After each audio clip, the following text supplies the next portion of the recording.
Oh, the making of another GSP wall. I see a theme popping up in these Reacts videos. The thing that I'm not a fan of keeps popping up. Oh, then there's like the GSP, it's like a monster with a hole in the top. That's kind of interesting. Like maybe it's growing around a rock, or there was a snail there or something. I'm gonna call that the GSP monster because it looks like a monster standing up with a big hole in the top. All right, good. The red mushrooms. Yeah, you know my opinion on those. Those are going to take over. They're right there on the rock, though. So I would grab those guys and go ahead and pop them off.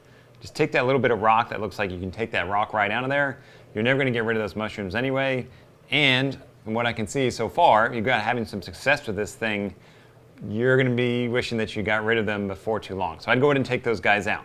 We've got some acans down there, some recordias here. Oh, nice blue throat trigger male. Love triggers. That's a reef safe, one of the most reef safe triggers there are. So always a fan of triggerfish.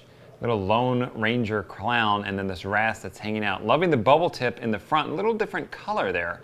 Not quite green, definitely not red. It's almost like a yellowish bubble tip. That's an interesting specimen there. I'd be curious on where he got that one. So liking the hammer in the back, and the hammer up front as well. We got some frog spawn here. Beginnings of a nice mixed reef. We've got a chalice up top. All right, so that looks like a sprung stunner or a Hollywood chalice. That stuff, borderline invasive. I would move that thing down, put it away in a corner, so that if you want to get rid of it, you could. And look, I understand it. It's nice. Okay, so let me back up. If it was my tank, knowing what I wanted to do with SPS, I would move it. If you like the idea of having a big chalice up top near your overflow, then keep it. Know that it grows very fast. You're gonna have to trim that thing probably every other month. So just keep that in mind. We've got some more GSP on the back. One little lone SPS digi up here, and that mushroom right there too. I would remove that mushroom. Looks like it's probably already attached to the rock. You've got your digi up top. Once that mushroom replicates itself and starts growing up that rock, that digi is history. Little Zoa garden started right there as well. Nice single gyre, providing a little bit of cross flow. Okay, so this is a 60-ish gallon tank, so it doesn't necessarily need two, but I like the cross flow.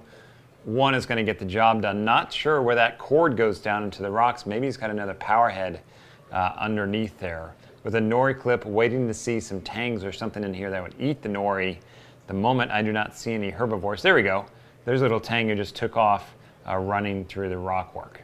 All right, last thing I'm going to look at here on this display, the actual display tank itself, leaving that algae scraper in the tank. I would take that out.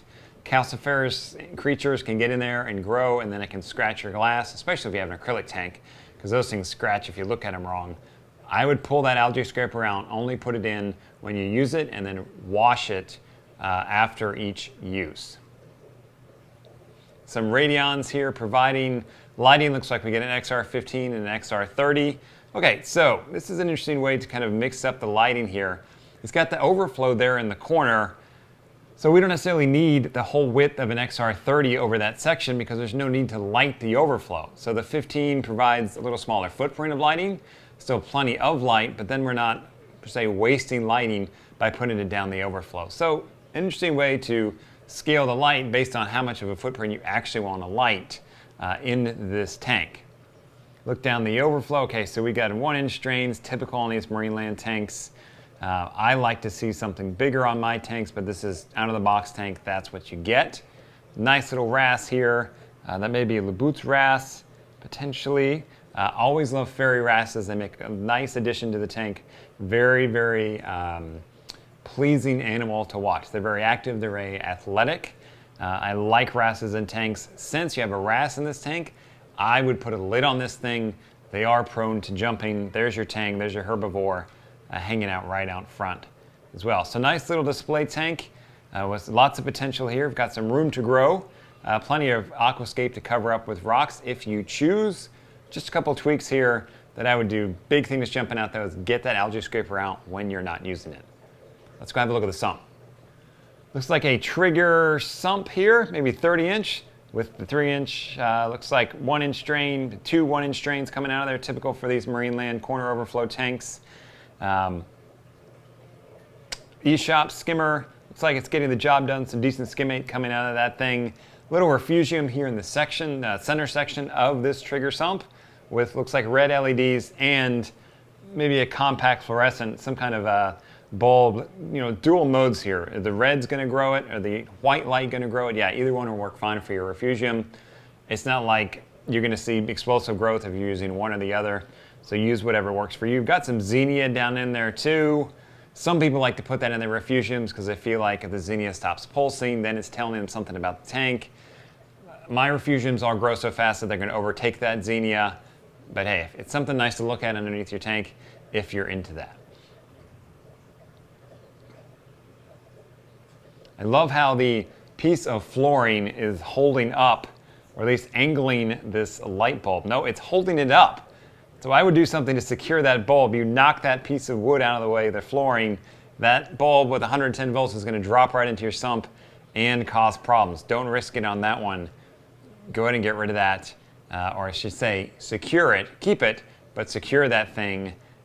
Don't just leave it hanging there. It's an accident waiting to happen. Dual media reactor here. Like to see media reactors on tanks when they need it. Personally, I like the SpectraPure unit more because I can vary the flow because GFO and carbon need different flow rates. A little return pump here as well with the output line going right down into the return pump section, which makes sense given this small footprint. So getting a lot done in a small sump with the refugium. Nice little, you know, compact 65-gallon tank here. Not seen any automation on this tank so far. I don't see anything, any kind of eyes for auto top off. I always like having that, making my life simple. Again, you don't have to have it, but look, why not just make your life that much easier, especially in a small tank like this. You go out of town for 3 days, if you don't top it off, it can run dry quite quickly. So go ahead and get that on there. Some controllers here for the pump and the return pump. So look, just go ahead and put some auto top off at the bare minimum on this.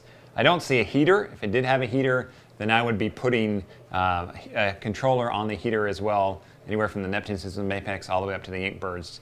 Give yourself that little bit of safety cushion and the redundancy and automation just to make your life easy. But nice little tank, nice way to show off some different specimens, mixed reef tank that's got a lot of potential.